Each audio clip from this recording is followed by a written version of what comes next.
You know what I think? I think Mark Clayton belongs in the Pro Football Hall of Fame, and I'm not even sure how this is up for debate.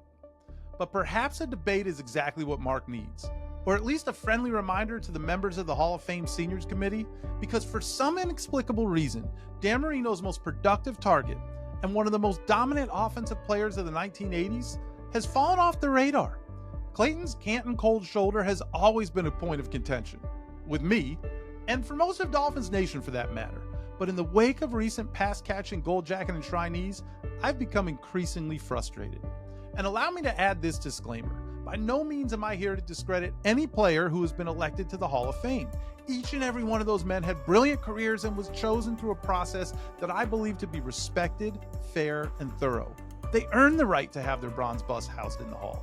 But what I absolutely plan to do is show how their on-field exploits validate Mark Clayton's deservedness. And when compared to his peers, and yes, Mark is indeed a peer, and when he is compared to Hall of Fame wide receivers, he not only holds his own, sometimes it ain't even close. So in the spirit of Phase 4 of the fish tank, allow me to give you 4 reasons why Mark Clayton belongs in the Pro Football Hall of Fame. Reason number 1, the most important thing a wide receiver could do on the field is catch the football, and then turn that play into points. And when it came to transforming receptions into touchdowns, Mark Clayton did it at an elite level rarely seen in the history of this game. And I get it.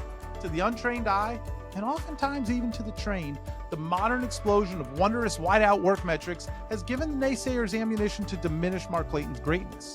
But I'm not so sure the numbers are being looked at carefully enough. Sure, Clayton's 84 touchdown catches are more than 21 of the 35 wide receivers in the Hall of Fame. Yes, he caught more TDs than 60% of the Gold Jacket receivers, including more than each of the last 6 who were enshrined. But that's not even what I want to focus on. Because it was Mark Clayton's ratio of touchdowns per reception that placed him in the 1% of the 1%. Consider this.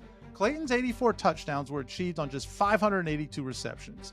This means that every 6.9 times he caught a football thrown his way, he took it to the house. Now, if you compare that number, that unique and critically important ability to catch the ball and turn it into points, to every modern era Hall of Fame wideout who has caught 75 or more touchdowns, the only players with a better touchdown per reception ratio are Paul Warfield, Randy Moss, and Lance Allworth. That's it. And that is rare air at its finest. I just want to be sure that we're clear here. Mark Clayton turned receptions into touchdowns at a more significant rate than Jerry Rice, than Terrell Owens, or Marvin Harrison. More often than Chris Carter, and all he did was catch touchdowns. More than Largent or Megatron. More than Isaac Bruce or Fred Biletnikoff or Harold Carmichael or James Lofton or Andre Reed. And that doesn't even take into account legends like John Stallworth or Drew Pearson, the playmaker Michael Irvin or Art Monk. I didn't mention Andre Johnson or Sterling Sharp or a host of others because not only did Clayton turn receptions into touchdowns more frequently than them all, but not one of those receivers even surpassed the 75 touchdown reception threshold, let alone the 84 Mark carries in his back pocket. Absolutely elite at turning receptions into points. Reason number 2, a Hall of Famer should be dominant in the era in which they played. And for Clayton, who made his mark from 1983 to 93, we're talking the glorious 80s. Throughout the decade of decadence, only 2 players caught more touchdown passes than Mark Clayton.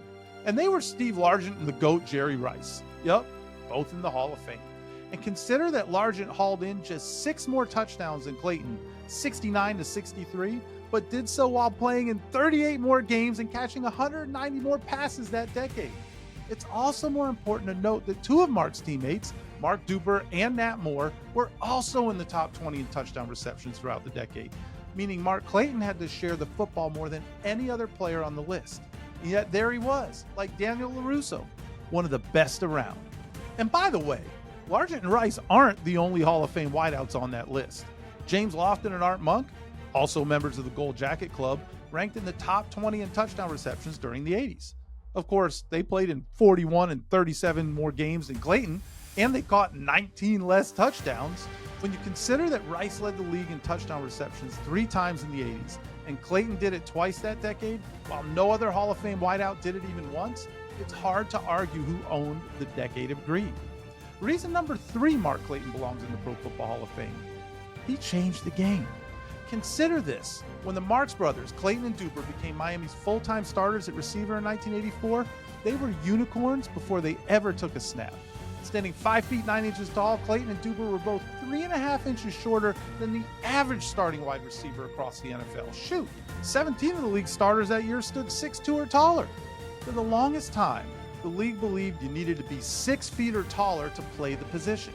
In fact, one could argue that Hall of Fame selectors still share similar beliefs, giving Tommy McDonald, who played his last game 57 years ago, is the only one out of 35 gold jacket wideouts who was shorter than 5'11".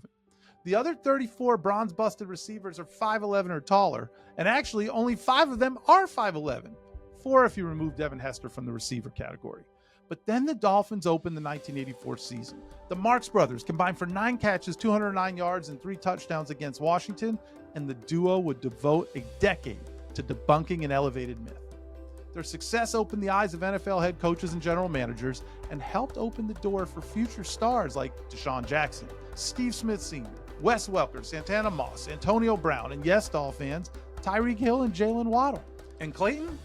Well, he stood taller than them all, and he did so right from the jump.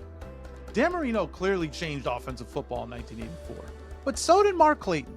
His 18 touchdown receptions that season broke a record Hall of Famer Don Hutson first established in 1942. It took more than 4 decades for that number to be broken, but only 5 feet 9 inches of Indiana's finest to break it. And to put that 18 touchdown season into perspective, in the 40 seasons that have been played since Clayton set the standard, that number has been equaled only twice and surpassed only twice. And guess who are the responsible parties? Sterling Sharp, Canton's newest receiving resident, and Devontae Adams, a man who is setting himself up for football immortality, each joined the Mark Clayton Club. And Randy Moss and Jerry Rice? Well, of course, they created their own. But think about that. The 2 most prolific receivers in the history of the sport, plus another Hall of Famer and one who's on his way, are the only 4 men in 40 years to reach the standard that Mark Clayton set. So why is Mark the odd man out? And finally, reason number 4. Dan Marino didn't do it by himself. Now listen, I'm a card-carrying member of the Dan Marino's God's Gift to Quarterback Play Club. And my podcast co-host, well, he knows a thing or two about his greatness as well. And not just because Danny said OJ was the toughest guy he ever played with, but as historically great as Marino was, and the man was indeed one of a kind, no quarterback can be record-setting great on their own. But don't take my word for it. Ask the Hall of Fame selectors. Montana had Jerry Rice. Young had Rice and Terrell Owens. Manning, well, he had Marvin Harrison, not to mention Edgerrin James in the backfield. Elway had Shannon Sharp and Terrell Davis. Favre had Sterling Sharp. Unitas and Raymond Berry. Jim Kelly had Reed and Thurman Thomas. Greasy and Warfield. Warner and Bruce and Falk. Aikman had Irvin and Emmett. Bradshaw had Swan and Stallworth. The examples are plentiful. The precedent has been set. So why is it assumed that Clayton's excellence could have been achieved by anyone if only they had played with Dan Marino? NFL football is the single greatest team sport that man has ever created, and as a result, when you have a talent that rises to uniquely extraordinary levels, there's typically another uniquely extraordinary individual who is complemented. Such is the case with Dan Marino and Mark Clayton.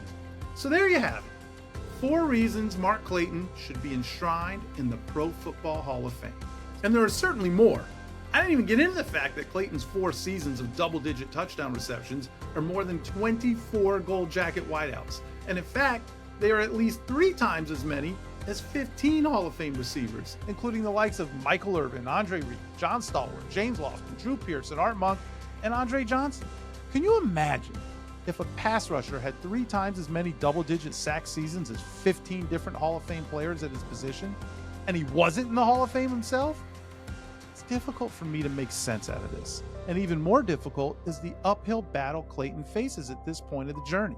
More than 3 decades removed from playing his final NFL down, he has been relegated to the seniors category, meaning a smaller group of selectors evaluate his contributions and a smaller number of individuals gain the glory. But make no mistake about it, Mark Clayton was a Hall of Fame talent. The data screams it. His teammates and opponents say so. His performance, it demanded it. I'm not so sure how this is still up for debate, but Mark Clayton belongs in the Pro Football Hall of Fame. That's what I think.